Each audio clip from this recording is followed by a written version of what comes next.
Just to drill down a bit more closely on the Asian story, Mike, which you've said is one of the strongest elements of this result. Is that due to the region, the macro story being so good there, or is it due to particular things that you've done with the business in Asia? Well, I think it's both. You know, I think it's the macro region is still going pretty well. I mean, in terms of being the engine of global growth, that continues, and that's important. I think it's also Australia and New Zealand's connection to Asia is much stronger than it was, say, 5 years ago. And they're both countries are really beginning to get that. So we're taking advantage of that. The third thing is that our own business development in the region, has reached a level of maturity. It's certainly reached a critical mass in a number of markets. We've got the necessary expertise on the ground now. We've got the infrastructure in place, and we're building the business. And I think that the connectivity that, we call it the throw and catch income between the various countries is really beginning to work. And that's where the whole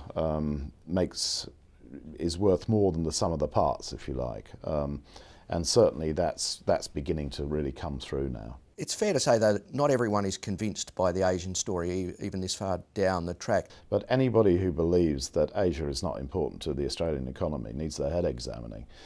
I think it's quite clear that we are very lucky to be where we are in Australia and have Asia right next to us and to be so connected.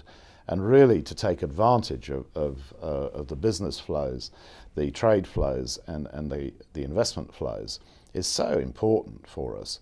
And frankly, the bank, I believe now has gone past that point of no return. I think if you look at our institutional business, more than 50% of the business now comes from Asia. If we hadn't had it, what would have happened? You'd have to say that you'd be driven up the risk curve because there's nothing else here. So I think it's been, the optionality that it provides us as a business is huge. China is at once the linchpin and perhaps the point of sensitivity in the Asian story. In your time there, what's it feel like on the ground? Are you worried about a shock, whether it's a banking system shock? No, I mean, there are in China. It's never one story. And it's never easy to read exactly what is happening everywhere. But you have to sort of take a portfolio type approach to China and think where it's mainly going well and not worry too much about what's happening around the edges. There is no doubt that things like the shadow banking system, some of the smaller banks in terms of the liquidity issues that they may have, some of the provincial debt levels which are very, very high. These are all issues. Do I think any of them are unmanageable?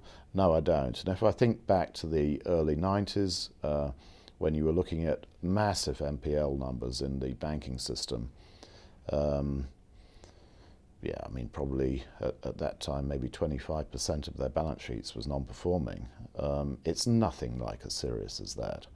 And I do believe that the existing government is quite clear in what they're trying to do. I think they're very focused on what they're trying to achieve. It's not going to be smooth sailing, but it's certainly going the right way. And am I concerned in the medium and long term? No, I'm not. One of the downsides, or one of the more sensitive areas in dealing in Asia and in emerging Asia in particular, governance issues, human rights issues. Oxfam's just released a very detailed report which ANZ was implicated in. How do you deal with those sorts of very real threats and dangers in the region? Look, we try and be a good global citizen. That is very important to us. And many of these countries want companies like ANZ to come to them to actually impose the governance standards of Australia on other businesses in their country. That's why they like us there. We sign up to the usual protocols in terms of the United Nations Charter on Human Rights, the Equator Principles, etc., etc. We have our own lending standards, and we obviously try and meet those as much as we can.